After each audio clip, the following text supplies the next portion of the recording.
So hi everyone, या सेशनमध्ये आपण इंटिग्रेशन हा पॉइंट डिस्कस करतोय. What is mean by integration? इंटिग्रेशनचे काय ॲप्लिकेशन्स आहेत आणि एखाद्या फंक्शनचा किंवा एखाद्या कर्वचा ज्यावेळेस आपण इंटिग्रेशन करतो तर आपल्याला आउटपुटमध्ये एक्झॅक्टली काय मिळत असतं, या सर्व गोष्टीचा वन बाय वन आपण डिटेलमध्ये डिस्कशन करतोय. सो सर्वात फर्स्ट पॉइंट पहा, इंटिग्रेशनचा जो डिस्कवरी आहे तो अराउंड 17th सेंचुरीमध्ये न्यूटन आणि लेबनिट्झ या दोघांनी केलेला. तर मी तुम्हाला हे सांगतो इथे आत्ता की इंटिग्रेशन केल्याने काय मिळत असतं. ओके, एखाद्या फंक्शनचं किंवा एखाद्या कर्वचं ज्यावेळेस आपण इंटिग्रेशन करतो, इंटिग्रेशन ऑफ अ फंक्शन और integration of a curve, it gives area under the curve. या कर्वचं इंटिग्रेशन केलं ना तर या कर्वच्या खालचा जो काही एरिया असतो ना तो आपल्याला आउटपुटमध्ये मिळत असतो. तर डेफिनेटली तुम्हाला डाऊट येईल की इंटिग्रेशन केल्याने एरियाच कसा काय मिळतो.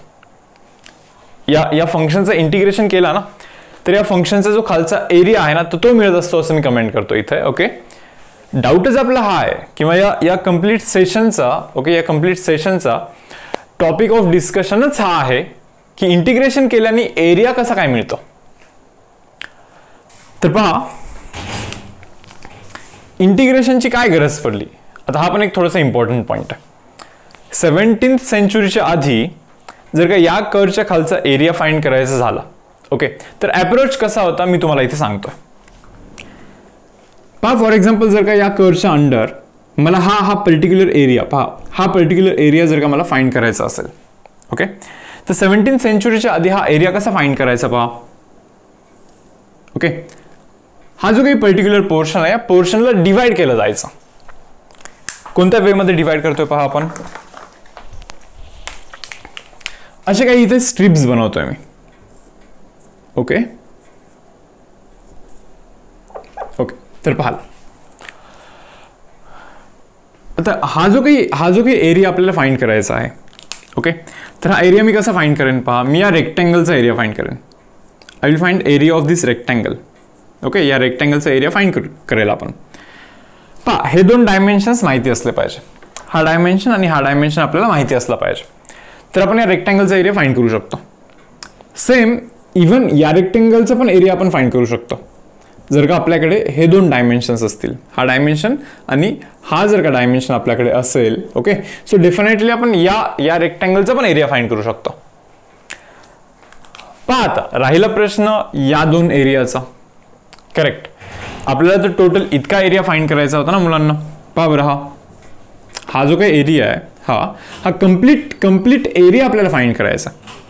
या दोन रेक्टँगलचा एरिया जर का मी ऍड करेन, ओके, तर मला बेसिकली हा वाला एरिया मिळतोय ज्याच्यामध्ये हा एरिया मिस होतोय. सो थोडासा एरर येतोय. पहा, आणखीन काही वेज आहेत की हा एरर मी मिनिमाइज करेल. मी थोडंसं डायग्राम रब करतोय. असे रेक्टँग्युलर स्ट्रिप्स ज्या आहेत ना त्यांचा मी काउंट वाढवतोय. आता तुम्ही पाहाला,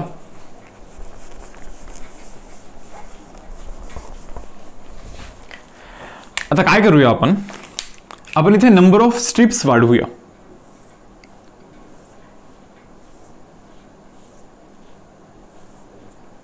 ओके, ठीक आहे. तर पाहाल मुलांना, आपण काय करूया, नंबर ऑफ स्ट्रिप्स ज्यावेळेस मी वाढवतो इथे, ज्यावेळेस मी नंबर ऑफ स्ट्रिप्स इन्क्रीज करतो, तर या पर्टिक्युलर केसमध्ये काय होतं की हा एरिया निग्लेक्ट करतोय आपण. हा वाला एरिया निग्लेक्ट करतोय, हा वाला एरिया निग्लेक्ट करतोय. ओके, हे वाले सर्व एरिया आपण निग्लेक्ट करतोय इथे आणि आपण कॅल्क्युलेट करतोय या रेक्टँगलचा area. We can find area of rectangle L into B. Okay, जो की आपण फाइंड करू शकतो, रेक्टँगलचा एरिया आपण फाइंड करू शकतो. सो या सर्व रेक्टँगल्सचे एरिया ज्यावेळेस तुम्ही ऍड कराल तर बेसिकली तुम्हाला हा वाला पर्टिक्युलर एरिया तुम्हाला मिळून जाईल. करेक्ट. ओके, तर या सर्व रेक्टँगलचा एरियाचं ज्यावेळेस तुम्ही ऍडिशन कराल, you will gate approximate area under this curve. या कर्वच्या खालचा एरिया मिळून जातो, अप्रॉक्सिमेट मिळून जातो. ओके, अप्रॉक्सिमेट का वर्ड यूज करतोय पहा, कारण की तुम्ही आत्ता पण हा एरिया मिस केलाय, हा वाला एरिया तुम्ही आत्ताही मिस केलाय. पण तुम्हाला एक समजत असेल की याच्या पूर्वीचा जो डायग्राम होता त्याच्यामध्ये एरर थोडंसं जास्त होतं. तिथे जास्त एरिया आपण मिस केला होता आणि इथे थोडंसं कमी एरिया मिस करतोय. सो या पर्टिक्युलर केसमध्ये एरर थोडंसं कमी आहे. म्हणजे असे नंबर ऑफ रेक्टँगल्स तुम्ही जितके इन्क्रीज कराल ना एरर तितका कमी कमी होत जाईल.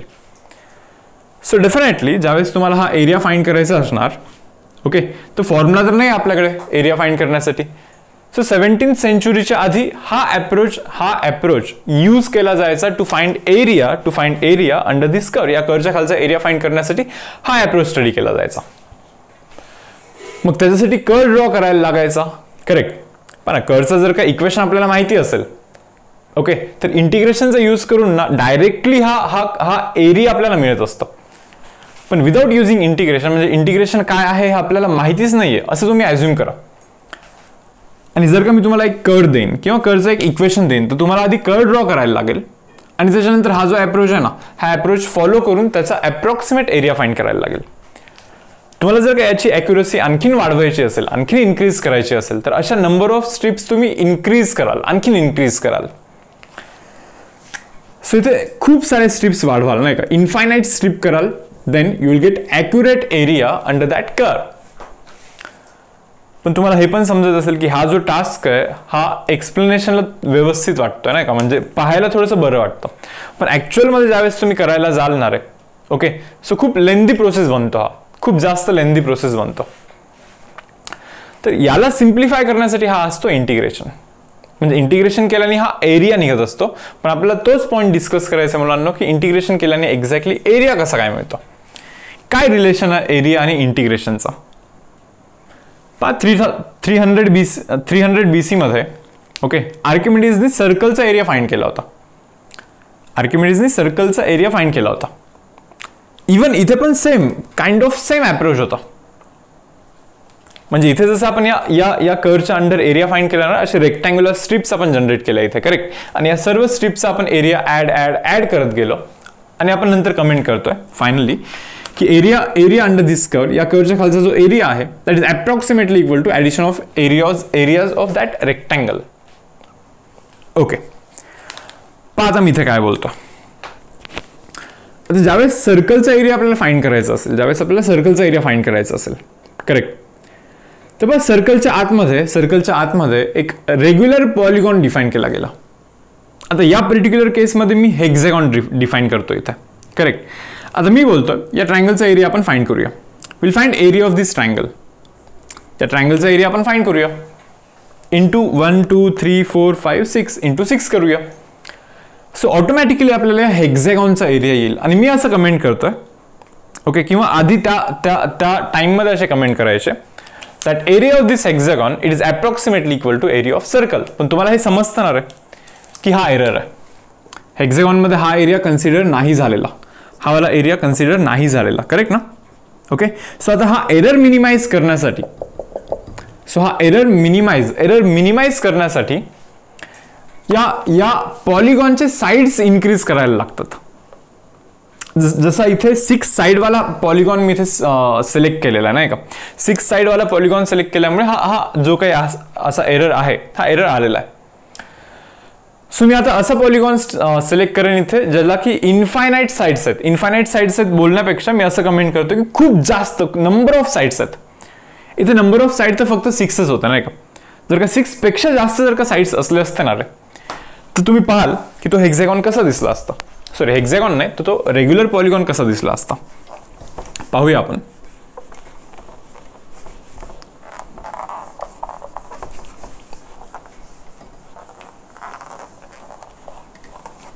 ओके, तर पाहाल रे,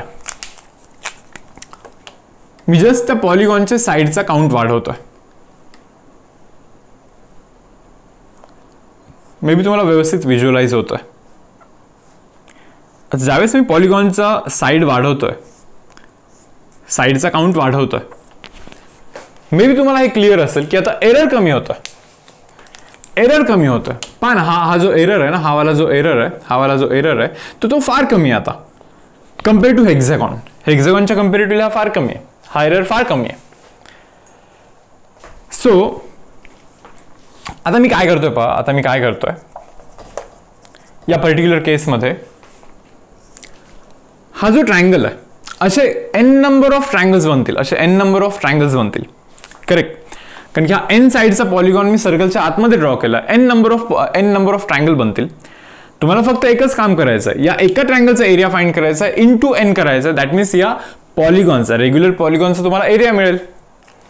आणि तुम्हाला हे पाहून समजणार आहे की या पॉलिगॉनचा एरिया आणि सर्कलचा एरिया ऑलमोस्ट सेम आहे. हा एक छोटासा एरर आहे, छोटासा एरर आहे.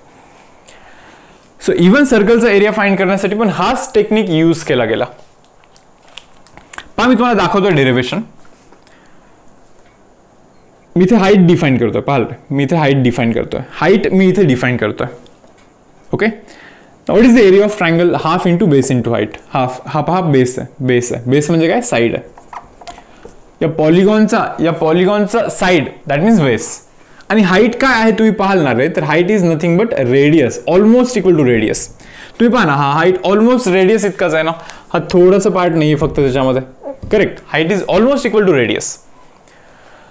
बट नंबर ऑफ साइड्स पॉलिगॉनचे जितके जास्त असतील तर height appears as a radius, almost radius होऊन जाईल तो. This is the area of one triangle. आता मी जर का इथे इंटू एन करेन ना, तर हा एरिया ऑफ कंप्लीट पॉलिगॉन बनेल, regular polygon. And that is nothing but area of circle. पहा मग मी काय करतो इथे, तुम्हाला हे झेपतं का रे. हाफ, पहा हाफ इंटू हा जो radius as it is mention करतोय, रेडियसला मी ॲज इट इज मेन्शन करतोय. N into side. पहा साईड तर हा आहे. अशा एन साईड्स आहेत. एन इंटू साईड जर का कराल ना, म्हणजे सर्व साईड्सचं ॲडिशन करतो. That is nothing but perimeter of that polygon. And perimeter of that polygon is nothing but perimeter of circle. Correct. So half into R into हा जो काही आहे ना पेरिमीटर आहे, दॅट इज इक्वल टू 2 पाय R. Correct. So 2 आणि 2 cancel होईल. Pi as it is R into R, it will become R square. So area of circle हा पाय आर स्क्वेअर असा बनलेला. करेक्ट. तर पहा सर्कलच्या केसमध्ये हा फॉर्म्युला डिराईव्ह करणं हे सिम्पल आहे कम्पेअर टू दिस वन. या केसमध्ये फॉर्म्युला डिराईव्ह नाही करू शकत आपण. हा फार डिफिकल्ट काम आहे. सर्कलच्या केसमध्ये कसं झालं रे, एन इंटू साईड म्हणजे सर्व साईडचं ज्यावेळेस ॲडिशन करतोय आपण, तर जो सर्कलचा सर्कम्फरन्स बनतोय जो की आपल्याला माहिती, दॅट इज इक्वल टू 2 पाय आर. मग असं यूज करून सर्कलचा एरिया फाइंड करणे तरी थोडंसं सिम्पल आहे कम्पेअर टू दिस वन. आणि अशा खूप साऱ्या गोष्टी आहेत. ओके, असे खूप सारे कर्व्स असतील ज्याचा की एरिया आपण 17th सेंचुरीच्या आधी या अप्रोचने स्टडी करायचो, आणि जो की फार टाइम कन्झ्युमिंग अप्रोच आहे. आता मग त्याच्यानंतर आला इंटिग्रेशन. पहा integration.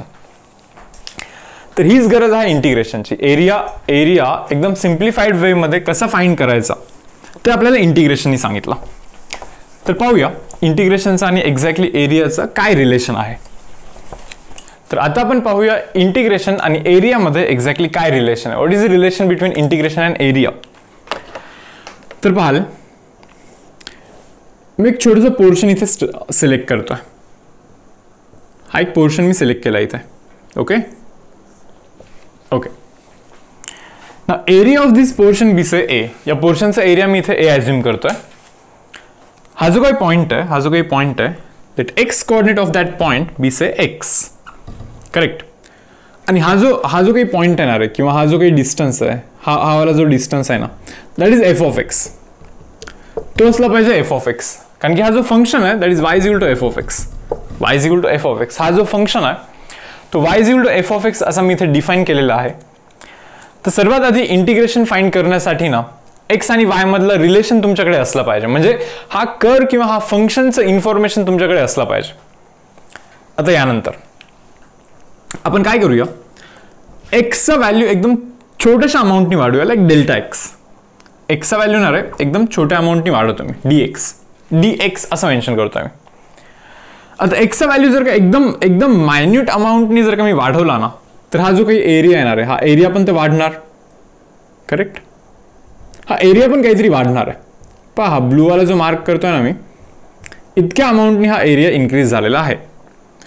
Now I will write this as say delta A or DA लिहितोय मी इथं. DA stands for change in area or increase in area असं बोलू शकता तुम्ही. तर पहा आता, now can I write DA as हा जो increase in area आहे ना, मी याला असं लिहू शकतो का. पहा increase in area ला मी f of x into dx हे मी असं लिहू शकतो का. इतकंच तुम्ही फक्त पाहाल. पहा F of X into D x ज्यावेळेस मी करतोय, F of X into D x ज्यावेळेस मी करतोय, तर त्यावेळी मला हा एरिया येतो, हा एरिया येतो. Correct. That area is nothing but D A. Increase in area येतो, increase in area. So increase in area is nothing but, increase in area is nothing but F of X into D X. F of X into काय, D X. ठीक आहे. So मी याला असं लिहू शकतो पहा, D A by D X is nothing but F of X. Rate of change of area with respect to X, rate of change of area with respect to X is nothing but F of X. म्हणजे काय माहिती का रे, या पॉइंटवरती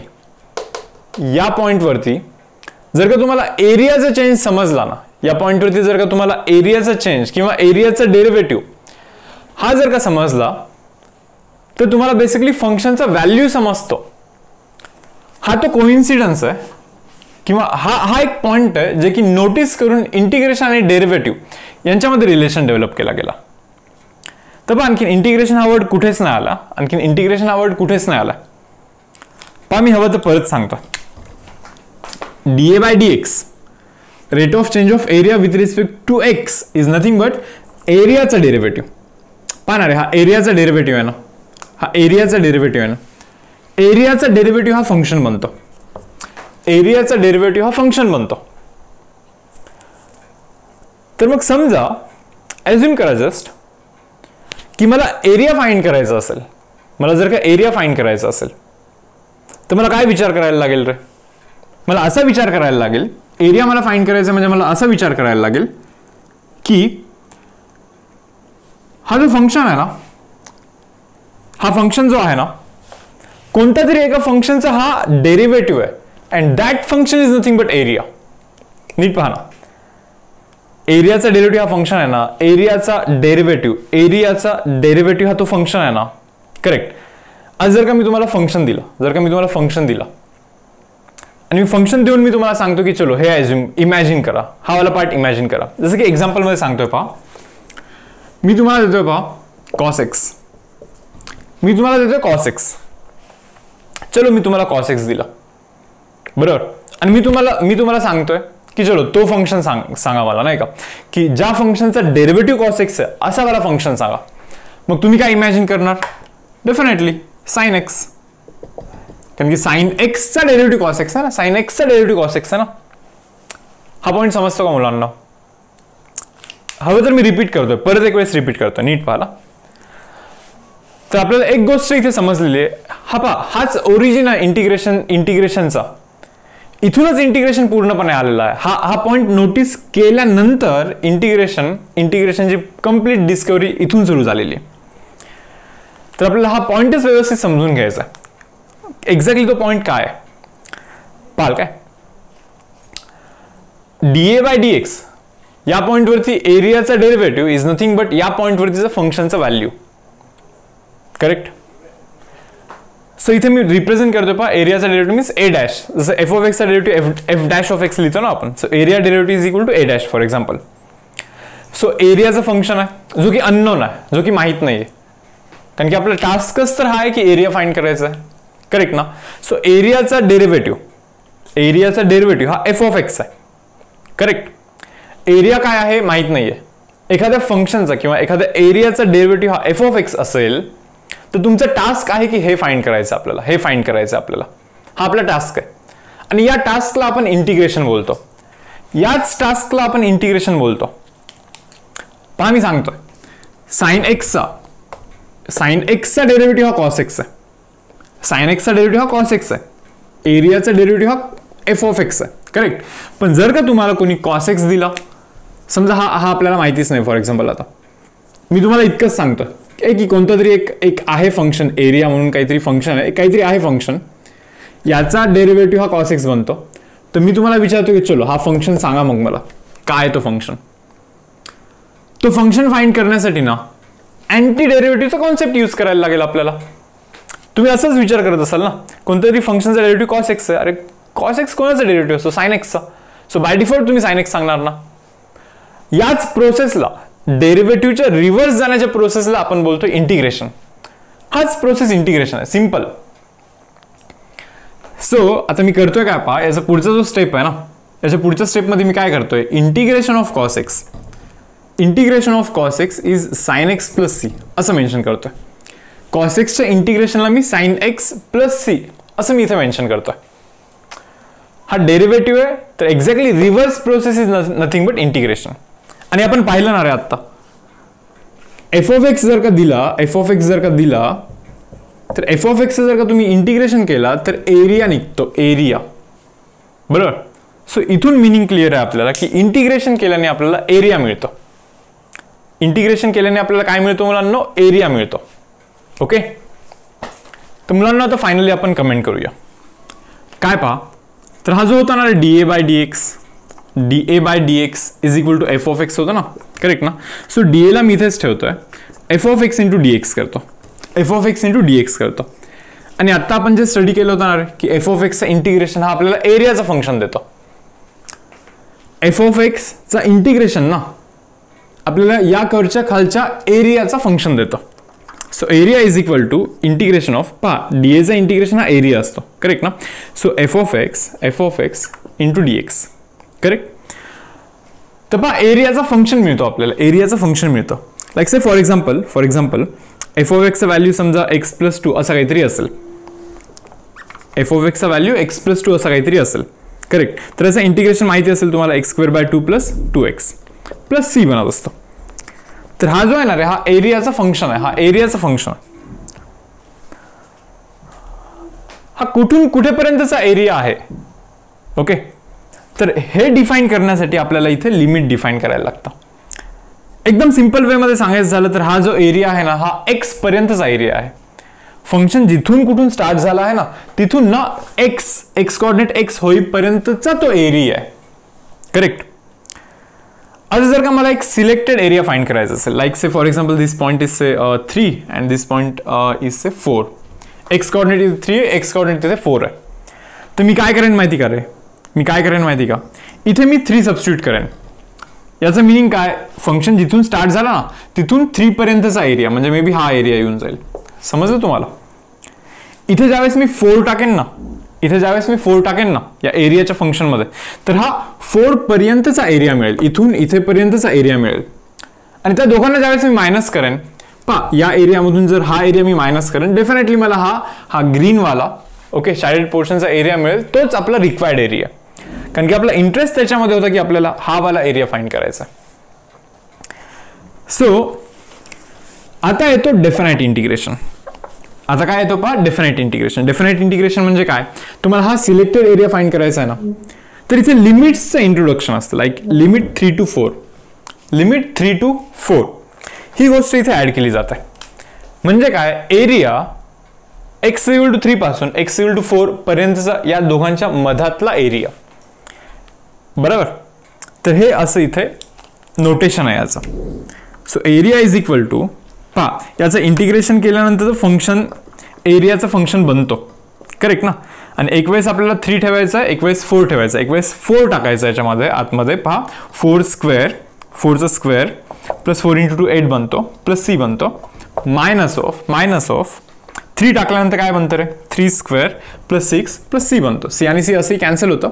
so definite integration मध्ये म्हणून आपण C इथे represent नाही करत, ठीक आहे.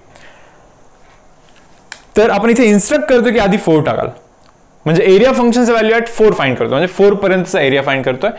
त्याच्यानंतर आपण 3 टाकतोय, म्हणजे 3 पर्यंतचा एरिया फाइंड करतोय, त्या दोघांना मायनस करतो, म्हणजे आपल्याला हा वाला पर्टिक्युलर एरिया मिळून जाईल इथे. तर हा पहा, हा होता आपला इंटिग्रेशनचा बेसिक. तर पाहाल मुलांना इंटिग्रेशननी काय केलं, हा जो एरिया होता ना रे, हा पर्टिक्युलर एरिया फाइंड करण्याचा ओके एकदम शॉर्टकट जो मेथड आहे तो आपल्याला इंटिग्रेशननी सांगितला. यापूर्वी तो एरिया फाइंड करायचा असेल कन्व्हेन्शनल मेथडनी 17th सेंचुरीच्या आधी, तर अशा स्ट्रीप बनवल्या जायच्या आणि त्या स्ट्रीपचे एरिया ऍड करून या कर्वच्या खालचा एरिया आपण फाइंड करायचा, करेक्ट. पण तो फार लेंथी प्रोसेस होता आणि त्या लेंथी प्रोसेसला रिप्लेस केलं इंटिग्रेशननी. आणि इंटिग्रेशन किंवा कॅल्क्युलसचा डिस्कवरी हा फार जास्त इम्पॉर्टंट आहे मॅथमॅटिक्समध्ये, इव्हन फिजिक्स सायन्समध्ये. ओके, सायन्समध्ये पण फार जास्त इम्पॉर्टंट आहे, कारण की फिजिक्समध्ये 17, 18, 19 सेंचुरीमध्ये भरपूर सारे लॉज आलेले. लॉज म्हणजे काय असतात रे एक्झॅक्टली, की एखादा एक्सपेरिमेंट असतो, ओके, त्याचे खूप सारे ऑब्झर्वेशन करून ऑब्झर्वेशनलाच मॅथमॅटिकल फॉर्मॅटमध्ये रिप्रेझेंट करणे मीन्स लॉ. करेक्ट. तर कॅल्क्युलसचा ॲक्च्युअल यूज इथे झाला की खूप सारे ऑब्झर्वेशनचा ओके मॅथमॅटिकल स्टेटमेंटमध्ये रिप्रेझेंट करायचं जो काही टास्क आहे ना, इथे जे मॅथमॅटिक्स लागलं ना, तर तिथे कॅल्क्युलसचा इम्पॉर्टंट रोल आहे, इंटिग्रेशनचा, डिफरन्सिएशनचा. ओके, इथे त्याचा यूज खूप जास्त झाला. सो म्हणून कॅल्क्युलसचा डिस्कवरी हा मॅथमॅटिक्स ॲज वेल ॲज फिजिक्समध्ये खूप जास्त इम्पॉर्टंट रोल प्ले करतो. सो होपफुली तुम्हाला हा मिनिंग समजला असेल की integration, what is mean by integration exactly काय असतं. होपफुली तुम्हाला हा मिनिंग समजला असेल हा व्हिडिओ पाहून. इन केस जर तुम्हाला आवडलं असेल तर प्लीज लाईक करा, सबस्क्राईब करा.